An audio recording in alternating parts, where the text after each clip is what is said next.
You're listening to Startup Recruitment Failures. Behind every successful founder lies a tale of recruitment ups and downs. Join me on this thrilling journey and learn firsthand from top leaders on how to navigate through challenges and stay ahead of the game. We all make mistakes, but the real growth happens when we learn from them early on. Hi, Nick. Thank you for participating on the podcast today. Hey, Andre, how are you?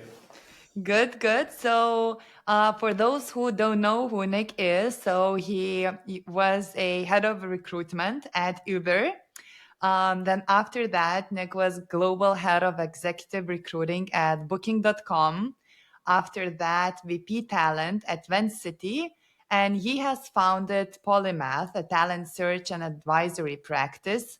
And now Nick is a co-founder of a phenomenal global members club for extraordinary humans. So thank you so much for being here today and willing to share the interesting stories which happened throughout your career. So you have 4 situations you could share with us today, and maybe you could start with the hiring mini-mes, right? So how did this happen, and what learnings and insights you have from it? Yeah, look, so I would say also that my recruiting days are behind me.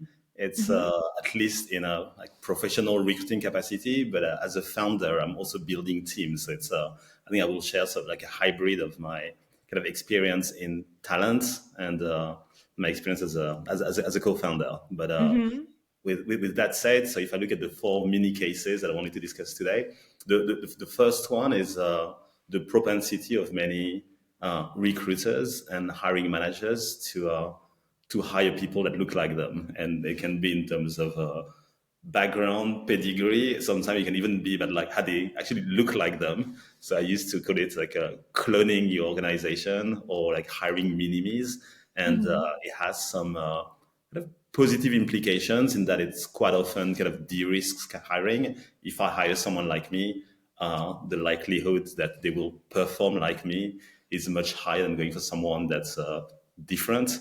But it's also has a flip side of just cloning your organization to the point where, first of all, it kind of kills kind of diversity.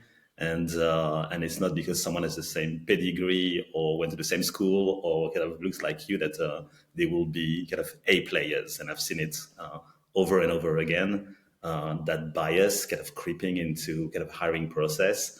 And that really puts kind of companies at risk of groupthink, at risk of low performance, and at risk of just being like an army of lookalikes. And so are you talking about hiring mini-mes from the perspective of the founder or from the recruiter's perspective? So basically recruiters selecting candidates according to their own personality and background. It's a bit of a mix. It can be quite often what I've seen is that it comes from hiring managers and that have a sense of maybe kind of can be like elevated kind of grounder and thinking that they need to hire people like them, or that kind of only people with that background or that pedigree or what have you would do well in the job.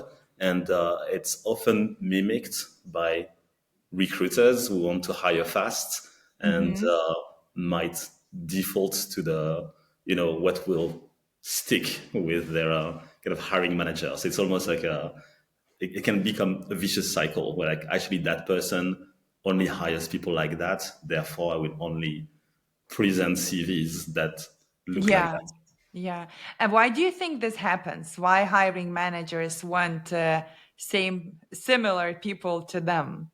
It can be many things. I think it can be sometimes like a lack of perspective, and this is what you know. If I have had my formative career working for a consultancy kind of XYZ, and I see someone coming with that CV, I might project myself into that person much more than someone with a completely different background or kind of perspective. So it's in reality, I think it's ingrained in all of us but it's when it becomes systemic in an organization, it becomes problematic because it's one person at a time, but then it becomes the whole org. And I think the more you kind of hire this way, the more it will become this way over time. So you see a lot of startups that start like that in the early days. It kind of makes sense because hiring is difficult. So if you get access to people from your old school or from your kind of old company and you know that this is what you want and they kind of join you, it solves your problem in the at least in at the beginning. But then you Yeah. wake up to a company of 100 lookalikes when you once you scale up, and then you have an issue. So, and at Uber, so you were working, and back then, how big was the company? How many employees were there? Yeah, so when I joined, we had a bit less than 100 people, Okay. So and by the very time, beginning. yeah, at the very beginning, and then by the time I left, about 13,000, and obviously Wow. I was the Okay. head of recruiting for a big region, kind of Europe, Middle East, Africa, and India at some point, and Hmm.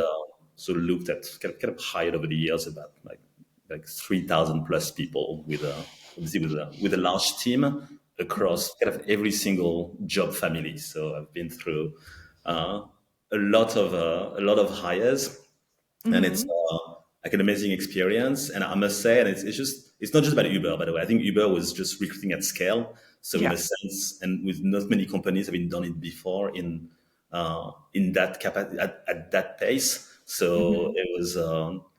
And you go from one country to the next and you have to kind of rebuild kind of like the same team that you've built in a previous city just to launch that market. So it's actually in that particular case, it's very tempting to copy paste because you know that Exactly. if it works in that city, it will work in that city. And so it's so in a way it's a good thing, but it's and without the luxury of having the time to take 6 months or 12 months to build a team, but it's definitely cloning like the organization as a flip side. It's just the way it's just the way it is. No, it's not a criticism because I was kind of part of it. It's just that when you hire fast, it's Yeah. usually what you do. Yeah, the usual path.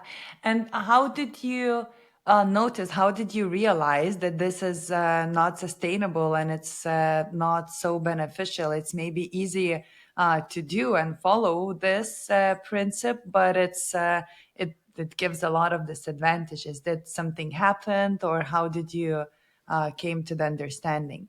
Yeah, no, look, it's not just me. I think usually it's kind of a collective realization that Hmm. it's if you keep duplicating what you have, then it will just look the same around the world. So at some point, if you want to broaden your top of funnel to kind of get like much more diversity at the end of it, you have to kind of change the way you hire, maybe kind of take more time kind of Hmm. upstream to get like a broader range candidates, and then you're just building like new processes around recruiting that kind of keep hiring the best and brightest across like a broader panel. But it's not. I think it's just it's just when you scale very fast, it's this is like a consideration that I think you should embed into your kind of hiring processes like Hmm. early on, and not once you've scaled. It's just but again, it's the beauty of hindsight. But so you're scaling, right? And you're like cloning teams and people, and then you realize that you need to change this. What are the steps? Like, did you change then it drastically, reshaping all the requirements and the profiles, or what were the steps you were taking? Because it's a global organization, right? So it's not very easy just to test and do different things. Or did you test it? Like, what did you do? Look at the end of it, I've worked with so many companies, and it's so it's not specific to my Uber, just to be clear, it's not specific to my Uber time. I think it's more about like Hmm. generic to a lot of scale ups. Hmm. It's building. So I would say there's two things. One is when looking at your sourcing strategy, Hmm. just making sure that it encompasses like a broadcast of sources and Mm-hmm. ranging from like for instance like multiple schools, just mapping companies that have adjacencies. So saying, you know, like people coming from these companies have this skill set that we're interested in, mapping all the companies in the universe, and then kept saying to look at what are the other kind of industries that may produce similar kind of skill set. You may find, for instance, that if you're looking for people that are data driven, that people coming from, as an example, kind of NGOs or the public Mm-hmm. sector or you know, some industries that have nothing to do with tech kind of bring the same level of like data kind of granularity. So you kind of learn to kind of identify which companies have which strength, and then you start looking at a much broader range of yeah, candidates and companies. So this kind of, you know, like very kind of high level kind of sourcing strategies being much more. I think that's the first thing. The second thing is being much more, I suppose, kind of like forward in how you kind of source your candidates. So, for instance, instead of, you know, posting and praying, and Mm-hmm. which kind of usually brings like more of the same stuff, it's just to be actually just to reach out to kind of new candidates through LinkedIn or through kind of events to make Mm-hmm. sure that again that people that may not be kind of hearing about your company just are exposed to it by Mm-hmm. virtue of being kind of contacted by someone in the team, and and then it's just looking at your kind of hiring process, kind of end to end, and how to in a way kind of debias the way your hiring process works Mm-hmm. through you know, your kind of, you know, your assessment methods, just making sure that you have kind of checks and balances as to kind of who makes the decision, just kind of adding an element of mirroring in your kind of organization. So for instance, in your process, making sure that, for instance, if you have if you want to make an effort of improving the diversity makeup of your organization, that is reflected in the people that candidates will meet during the interview process, Mm-hmm. and then kind of all the way to even, you could argue, looking at your kind of like total rewards kind of strategy and kind of compensation and benefits, and make sure that your the way you pay people doesn't play against, you know, like some people you want to bring to the to Yeah. the company, like from everything from taking a big pay cut versus equity to some of the perks and benefits that you offer to your employees, and then you get to a stage where you can start having a top of funnel that just turns into something that's a bit more so like kind of diverse, for lack of better words, at the end of it. Mm-hmm. So basically, changing the sourcing, basically looking more at competences and skills, not as an environment where people learn these skills, right?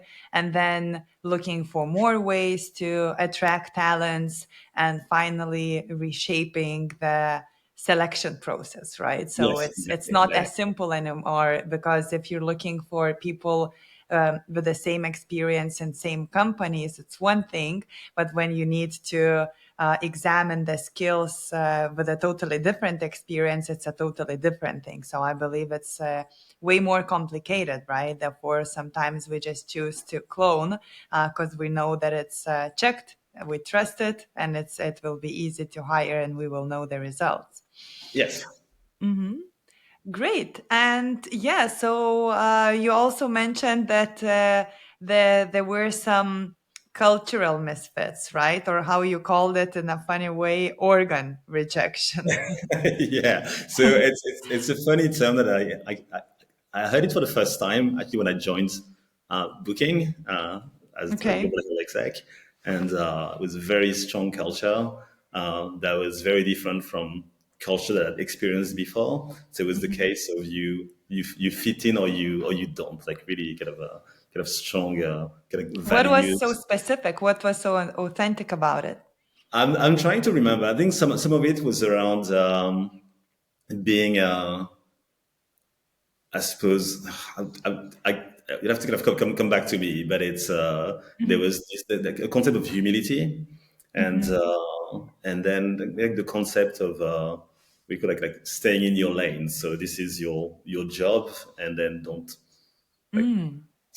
don't overstep kind of Okay. things, and I'd worked in very different cultures, and it's so look, I mean, it's like just to be funny, like the concept of organ rejection was like my personal experience at Booking. You know, I was hired as the global head of exec. It was a lengthy process, and something that I was looking forward to as a new role that was kind of global for a listed company and so on. And I ended up being the organ rejection myself. So literally, I was not the right hire for the job. So that was I wanted to kind of bring that up in that conversation because it's kind of Mhm. a case that can happen to kind of all of us as well, of kind of making a move and then kind of realizing that it's for no fault of kind of either sides. It's just doesn't gel, and just deciding to move on. So you said it was a lengthy process, right? And especially it's pretty high level position. So I'm sure that you and the company were really examining the fit. So looking back, what do you think was missing in the selection process? It's yeah, I'm not sure. It's probably like rose tinted glasses on kind of both sides, and then maybe not spending as much time as we should, and including for myself, by the way, just kind of delving into the specific kind of ways of working, Mm-hmm. and whether it kind of clashed with the way I was used to working, or not. It was I think in my particular case, it's I thrive in not so much like I'm very organized, but it's there's an element of creativity in recruiting uh, Mm-hmm. that that I needed to where I needed to just like make things quickly that kind of pertains to kind of like branding and just being kind of out there, a bit visible in terms of like building kind of campus recruiting and so on. That is kind of worked in past environments, but that kind of clashed with the way kind of things worked. For instance, at Mm-hmm. Booking, where it was very much about like just going to like INSEAD or Harvard Business School to present a company was a bit too just out there in terms of and lacking in humility. It was these kind of like small kind of cultural clashes. So it's Mm-hmm. so the things I'm trying to say is that these things can happen with two great people and great companies being kind of matched, and then at some point, sometimes there's like a cultural mismatch, and it happens, but it's not always kind of weeded out during the recruiting process. So I take my own example just out of humility, but Mm-hmm. it's a more generic kind of comment on how kind Mm-hmm. of hiring for culture is critical. And if Mm-hmm. you go back to culture, it's there's an element of culture fit that's sometimes is negative. That's like the mini-mes. Just like if I hire someone like me, then it's a culture fit, and versus kind of a culture fit that's more kind of value based, and maybe even the concept of culture add. Just what if we hired people that kind of add to the culture, uh, Mm-hmm. as opposed to people that just like fit in just kind of instantly. And it's one of the most difficult things to check, right? Because if you're talking about specific experience or specific skills or competencies people need for certain position, it's one thing. But to really evaluate whether there is a cultural fit or not, sometimes it's difficult, and maybe mainly because there's a lot of assumption and hope. So like, from companies and from candidates perspective, both, because professionally it looks it's such a perfect match, right? So you're at the right time, at the like right time, right location, right background, everything. But then like small thing which is not being satisfied, it can destroy everything. Do you have any tips or tricks how to evaluate this, how to check the like culture and the way of working before started working together? Because when you Yeah, do, you notice, but how to ask, I mean, how to simulate the situations maybe. yeah. There's a lot of things. At the end, culture is both. tangible and intangible. You know, some ways of working are very tangible, just like working fast, multitasking, being able to kind of handle, you know, complex kind of topics, like being a team player and so on. It's thing that you can kind of assess and through case studies, exercises, kind of simulations, and then so on. And then you have the more nuanced aspects of a culture that might be more on the intangible side or kind of value led or just sometimes just being able to operate in a specific environment, like joining like an early stage startup, for instance, and being able to deal with ambiguity and with the or even like with the stress that comes with being in an environment that where you kind of you're still testing is very different culturally from joining a company where the culture has been set for you kind of many years ago when the ways of working are kind of just this way and when your role is going to be much more on the execution side. So it could be like one way to look at it. I'm a big fan of what I call skin in the game, and making sure that anyone that you hire in whatever capacity, whatever level, goes through some type of exercise to before being made an offer. And so from like an early stage role, kind of all the way to a C level, I've always kind of baked in kind of creative cases and exercises to actually just project people into the role because there's so much you can tell from them, and Yeah. it's including if someone is reluctant to do it, it can also be like a red flag. You know, just Yeah. of when it comes to humility or this sense of like participation. But it's always been part of my hiring processes to have exercises from kind of one-to-one kind of simulations, kind of all the way to kind of creative case studies for marketing to data-driven exercises involving like very complex spreadsheets and kind of pivot tables for roles that are a bit more analytical, kind of all the way to slides and something to be presented to the CEO or to the board for a C-level role. Yeah, I'm also a fan of this like trial period, let's say like 1 or 2 or 3 days, depends on the seniority of the role, of course. And not only to check like one on one, but also to see how the person is fitting the team and how the team is accepting the person, right? So if you work together, I don't know, at least half a day, you can see the vibe, you can see what are the expectations and what is the common sense of the delivering or discussing or all the other small things. And it's pretty difficult to simulate on the exercise you're giving to a potential candidate. When you're working on some project, when you see the results and the ways of like operating and communication, it's totally different, but it takes time. And if you're growing fast, you sometimes cannot afford to all the people you want to hire to put on the trial period for a few days, right? And then to see what is the outcome. So it's costly, but maybe it would be worth.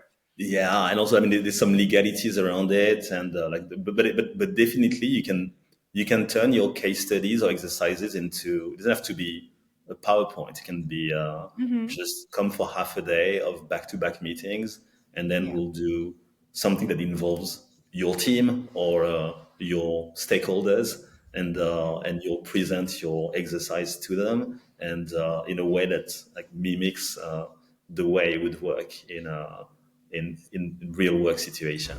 Jobreli now offers full cycle recruitment services, from creating a job ad to presenting shortlisted candidates after initial interviews.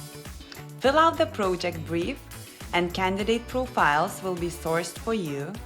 Connect your LinkedIn account, and a personalized messaging sequence will be sent from your LinkedIn account to all of the potential candidates. And after initial interviews, a comprehensive scorecard of shortlisted candidates will be presented. Visit jobreli.com and start a free trial. And so another story is hiring a person with a relocation, right? When they have a partner. Yeah, so this one is, and again, I'm trying to be quite creative with my examples just for the sake of of the conversation, and it's and also because it's in the spirit of the times. We kind of all move Hmm. around, kind of places. I think increasingly you have kind of relationships where like the two parties are often high achievers. So when one moves and the other one follows, it can create kind of friction or resentment or a bit of kind of adjustment for the dynamics of a relationship. So it's in my past, like looking at many companies, I've had to relocate many people, like be it from like the rest of the world to like a HQ in Amsterdam, or from one place to the US, or like all sorts of Yeah. configurations that more often than not involve like home conversations, and it's definitely I think the way things pan out for the other half is definitely a source of friction at times that can kind of impact the other person's ability to flourish into their Yeah. new role. And the worst case scenario, which kind of happens kind of more often than we think, is people just relocating to a new country and then deciding to go back home because it was kind of hard for the other person to settle and to kind of fit in. So it's interesting to look at. Again, if you look at onboarding, relocation for big companies or for kind of scale ups, and quite often we always focus on the technical thing, like the checkbox of this has been done and this has been done, and kind of Yeah. stuff. You got your laptop, like you got your paperwork for the pension scheme, and kind of all these things. But the softer side of things, like making sure, like more like the more like emotional check-ins, and also kind of extending that to like the family kind of relocating is Hmm. is quite often missing. And I think to the credit of booking, at least when I was there, the relocation department was quite kind of outstanding, just moving around maybe like 1,000 people a year. And it was back 7 years ago, so Wow. it's really much So bigger tell me numbers. more. What is the checklist to check the emotional state of the person Yeah, so relocating? one of the things I found really interesting at Booking at the time, that I think has been expanded to a number of other companies now, what they call the partner program, and Hmm. which is actually a relocation program that's aimed at like partners and spouses. So having regular meetups, just Wow. sessions that help you accelerate your integration into your new kind of host city, kind of ranging from language skills, kind of all the way to kind of resource groups for parents, for instance, or things. And in on the fringe of it, and something that I've been working on quite often with my recruiting peers, especially when I was based in Amsterdam, Hmm. was to kind of make sure that if you have the CV of a partner or spouse that's kind of sent to you, that you circulate it within a broader network of companies to help the other person kind of also find a job, which can be quite difficult. Wow, that's a huge help. Yeah, and it's great, and I think you'll find it some. And it's funny because it's each city has its own kind of makeup in terms of companies. So, for instance, like Amsterdam is really strong on the like tech companies, kind of HQs, and Hmm. or like advertising agencies, and but not so strong in kind of other industries. Whereas in my personal case, when we moved from London to Amsterdam, it's for me it made sense. It was relocating to get my own HQ, and the promise of something much more exciting kind of career wise. And for my kind of partner who works in fashion, as a designer, the options in Amsterdam were quite limited. So Yeah, I can essentially, imagine. again, just to talk about myself, we like also like an element of like partner is miserable that I've kind of been through like personally, and I've seen like so many times around me. And it's very, yeah, it's still like, as I hear now, companies can help in order to control the situation, right? So help to integrate and yeah, basically to even to build a community for the like partners. But if it's not working, it's not working, right? So there's such a huge loss. You're losing an employee, and not directly because of the misunderstanding at work or something. Everything can be perfect. It's just the personal circumstances, right? Yeah, and obviously with remote work, and I think things are shifting a bit, and with a Mm-hmm. bit more flexibility to accommodate hires from the other side of the world, and to let them maybe uh, stay home and then just kind of commute for a bit and so on, compared to the old days of, it's like we're making you an offer and you have to be, yeah, at your Mm-hmm. desk by that date. But it's definitely like one of the softer aspects of moving places. That, by the way, that we're trying to solve with the IM, this sense of you move to a new place, and just being able to build or rebuild your community, kind of find like people that share similar values, is what we're doing in so many different cities around the world, where we have, many kind of expats as That's a huge members. thing. That's Yeah, a huge thing, and I think it after COVID, especially, it got more important to everyone, right? Because like you can see the good aspect of relocation, and it's like pretty difficult to start a new job at a new company. So there's a lot of changes. But if it's a different country or in the city, it's like it's even more complicated, right? So yeah, I and guess therefore it's like a boom of new communities in every city, because people want to have their tribes, right? You yeah, cannot be alone anymore and just to seek for work accomplishments.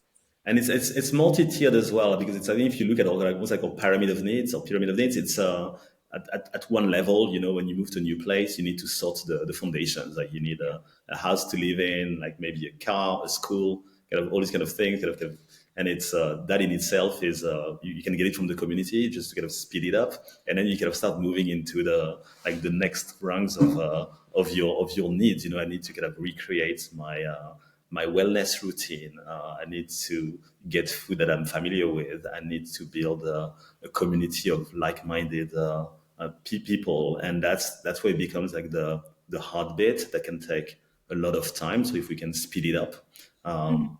like through initiatives like EIM being one of them, but like companies in specific companies have been really good at kind of starting to look at what they can do to help people feel more Mhm. integrated quickly, and mostly because you spend the first 3 or 6 months of your time in a new job just adjusting to life in a new country is just time wasted for the company.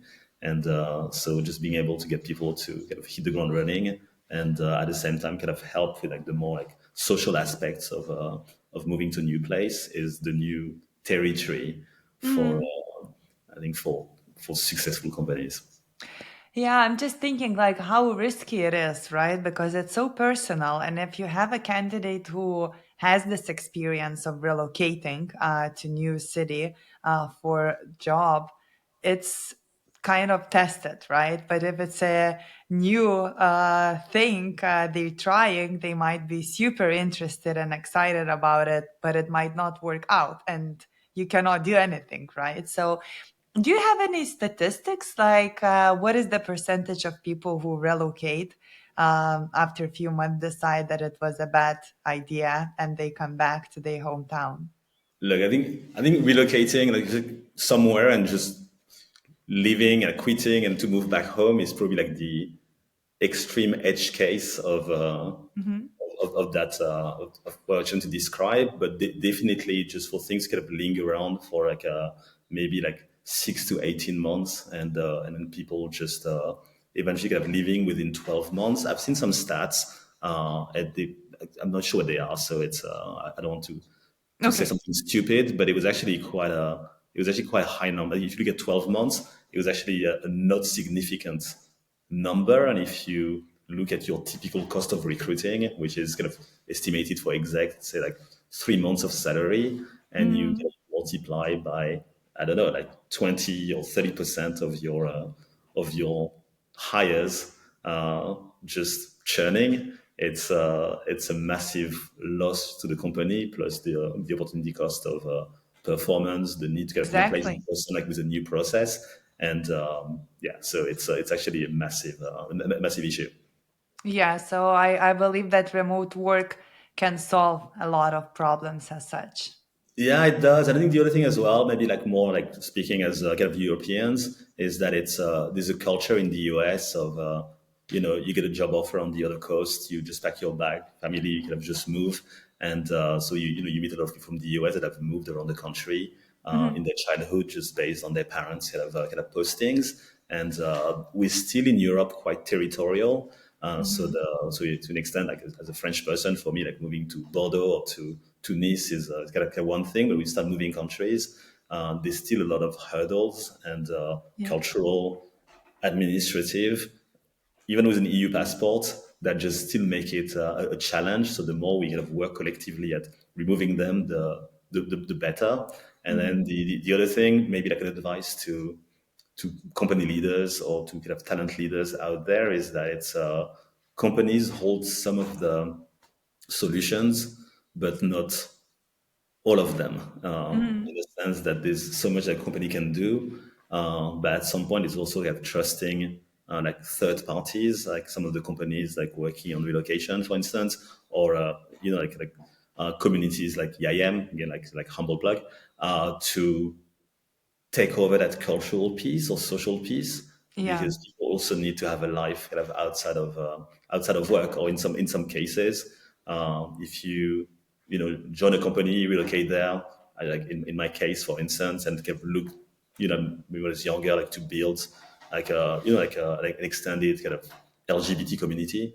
It's if the solution is not within the company, it's just to maybe kind of provide kind of resources for people to thrive kind of outside Yeah. of the four walls of the organization. Yeah. Yeah. So it's like the company's job then is being expanded outside the office, right? Because you go deeper into the personal and human level with people who Yeah, work for you. Mm. but the company can't solve everything. They can provide the resources Mm. to help. It can be resources. It can be perks as well, just to kind of give people kind of new set of perks that Yeah. help them thrive when they relocate. So I think just again, like just looking at the way we do it at EIM, in some instances, companies have trusted us to take care of their remote workers or Hmm. expat workers. So you have like say like a big company with a HQ somewhere in the US or in like Switzerland, and then they have maybe 10 or 20 people kind of stranded in a location like Lisbon or like London, where these people don't have Hmm. access to get up all the core perks of a big kind of office HQ. Like we can become that extension and uh, Hmm. and help companies just kind of expand their like I suppose kind of care like beyond their Yeah. traditional like kind of headquarters, and Yeah. so it works really well for like small teams and like remote teams or remote workers or people that just kind of hop around that kind of need to kind of find these anchors that the company can't provide. Nice, nice. Yeah, and so the last one, the most hurtful one, the background checks, right? So, Yeah, so I'm going really really deep here. I told you I was trying to be quite creative and come up with like some of these things. So it's interesting. I'm historically, and my kind of talent career spans about 10 years, and across many companies, mm, startups, scale ups, some as clients, some where I worked kind of internally, and I've always been known for being anti background checks.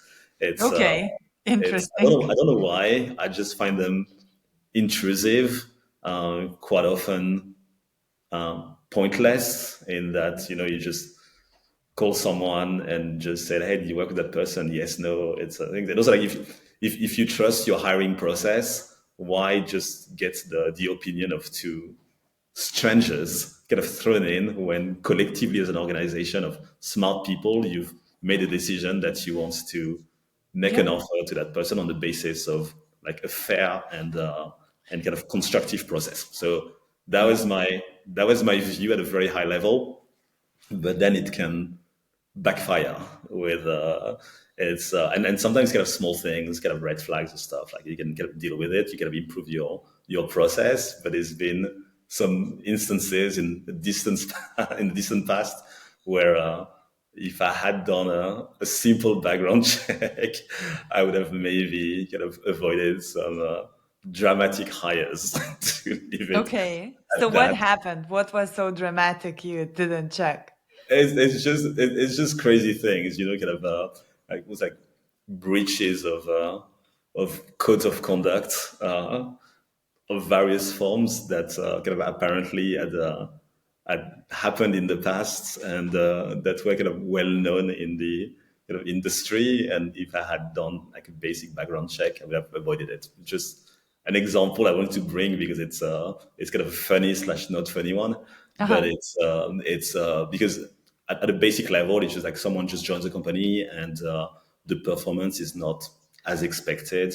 I think sometimes, frankly, it's not the they say like the new hires faults. I think some people can thrive in specific organizations and then just not thrive in others. Again, like Definitely. it's kind of Environment means a lot. yeah, Yeah, yeah. yeah. But then I think some people just move around and just repeat the same kind of patterns or kind of mistakes kind of over and over again, and Hmm.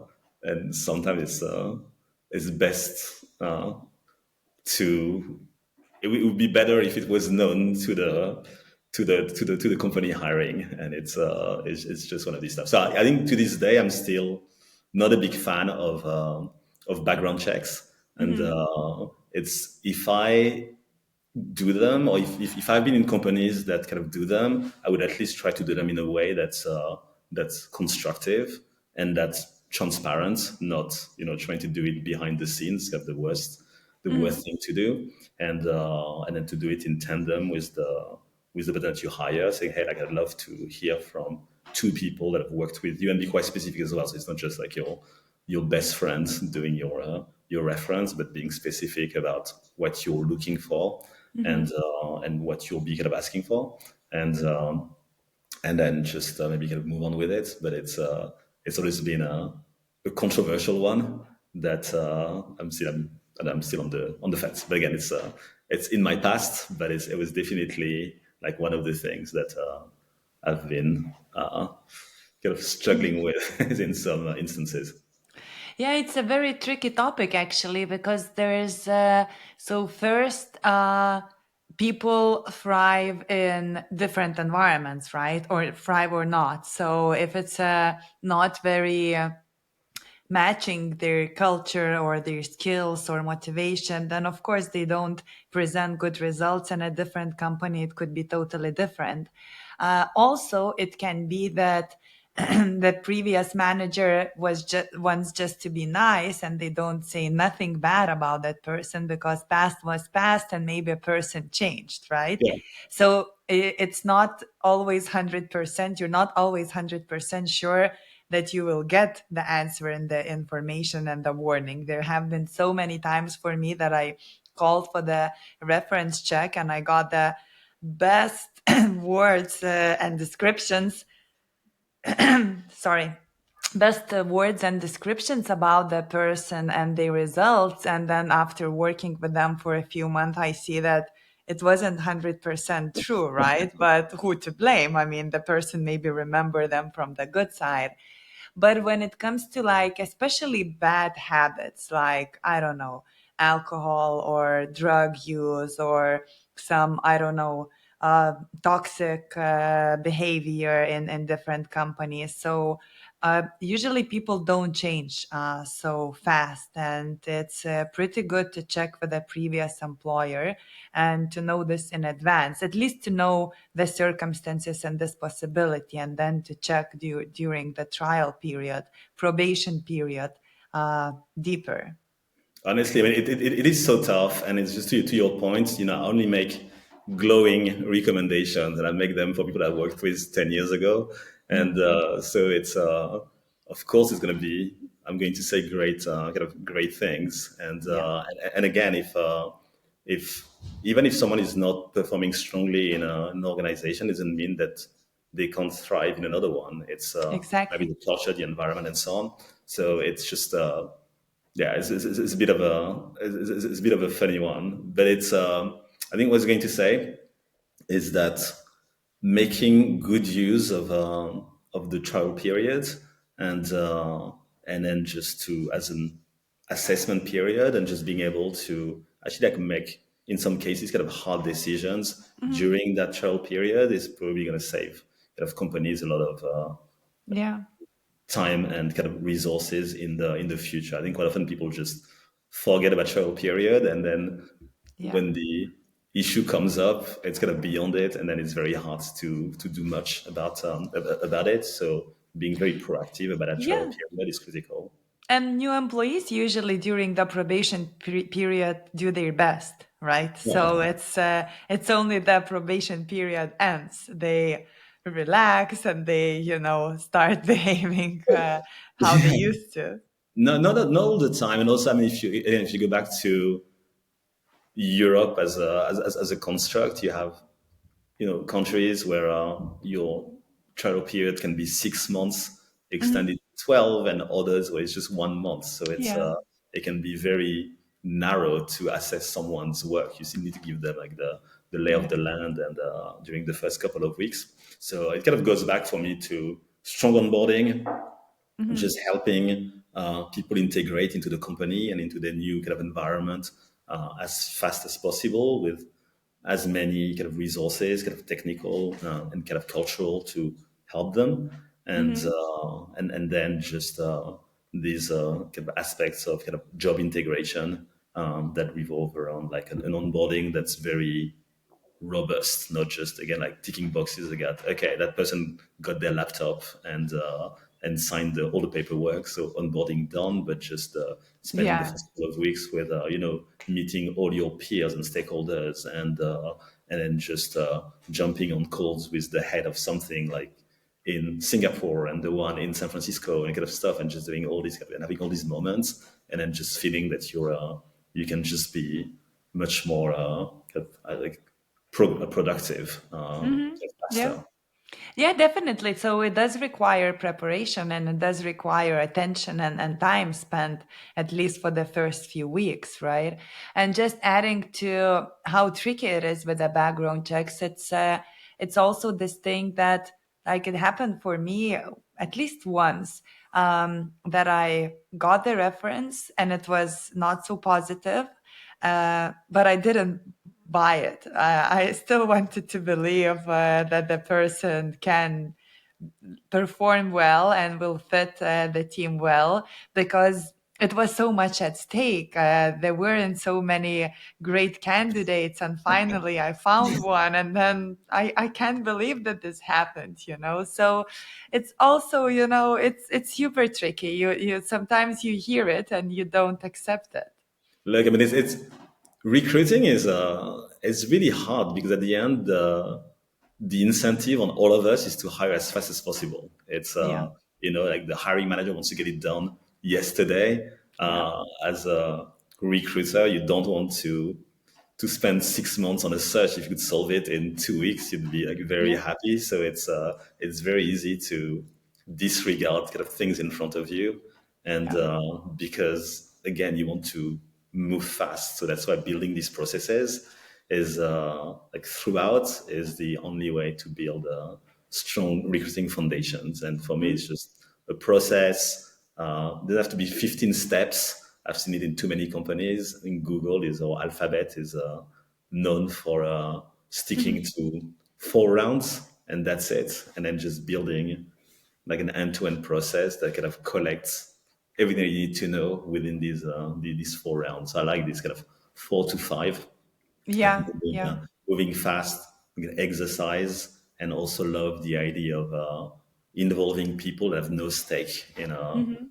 in in hiring that person. Like, if I need to hire for my team, and I'll say yes.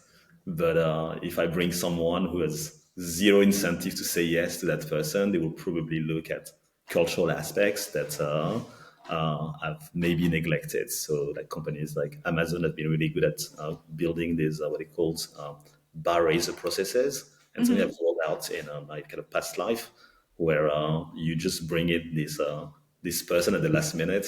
Uh, it can be someone who kind of embodies the cultural values of the company, and then they have a yes or no veto power for any hire from like junior hires, Yeah. kind of all the way to like a CFO, and then it's if it's a Nice. no, it's back to square one, and so it forces everyone to anticipate the bar raiser in the process, and so that Nice. it sort of bakes it into your kind of end-to-end process. I think it's the best when more people are involved, Yeah. not only recruiter and hiring manager, right? Because you can oversee so many things. And like we're talking now about how difficult to recruit and select people is, right? And maybe it's because of the us humans, human mistakes and human biases. And now with this AI coming and like really changing and making, not only making all the processes more efficient, but also eliminating this human bias. Do you see the brighter future because of the AI, or how do you see AI in recruitment in general? It's really hard because I haven't been in recruiting for so many years that I've lost track with like all the technologies available Hmm. around recruiting. I'm kind of familiar with some of the AI stuff that can save time for companies and stuff by just doing this one-to-one, kind of mimicking an interview and then just kind of extracting kind of all the stuff and actually filling a scorecard. Like sometimes like in a way that's much more like unbiased than what a Yeah. recruiter can do, but it's still a hugely kind of human element that pertains to kind of how we build teams and recruiting. That's so we'll see. But certainly, I think if you look at recruiting, not really evolving for so many years, kind of more or less the same steps and processes, and and being so slow, like it's like hiring someone takes so long. If you can speed it up, the and hire the right people, like the impact it has on our environment and even economy is significant. I think I've read somewhere that if our job markets were more fluid uh, Hmm.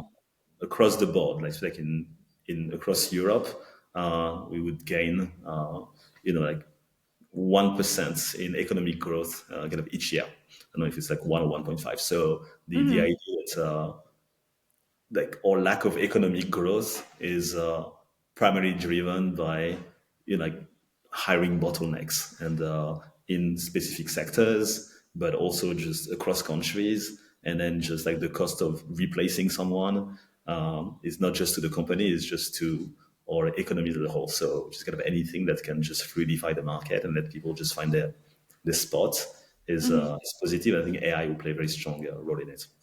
Yeah, but isn't it like startups started already doing it, right? So they're more relating not on the region, but more on the people with the right experience. So expanding the scope in terms of the geography. Yeah, of course. I mean, I think it's just the beginning, Hmm. and obviously it was. I think it's been limited to specific job functions and kind of industries that historically are much more mobile than others. But it's Yeah. exciting to see, especially in Portugal. It's exciting to see like these people kind of moving around and kind of coming from different parts of the world, kind of being here. They will set up new companies in Portugal that will kind of flourish kind of globally and so on. So there's some beauty in building these kind of ecosystems. Hmm. They're nascent. That we're only seeing the start of it. Great, great. And so to finish our conversation, I'm asking all the podcast guests, and I would like to raise this question for you too. What would be the key advice, like having all this experience and working at different kind of companies? If a startup founder comes to you and asks, like, what would be the key advice I should follow and never forget? What would it be? Yeah, I mean, it's just to It's so tough. It's really to not neglect talent at large in Mhm. your startup or scale up. It's we all in a hurry to recruit. It's tough, but just kind of hiring the right people and investing in their onboarding and early on is building your future leaders is really critical, and it's the return on investment is not immediate. So it's very hard sometimes for founders to see it as a serious topic. I've seen a lot of founders who just see sometimes kind of HR as like an admin function, but Mhm. just put it at the core of what you're building. And like talent first is what creates great organizations. Great, great. Thank you so much for your time and sharing your stories and insights, Nick. You're welcome. Thank you for listening. If you enjoyed this episode, please hit subscribe on the media of your choice. You can find us on Spotify, Apple, and YouTube. And if you need help with your recruitment, please visit jobrely.com.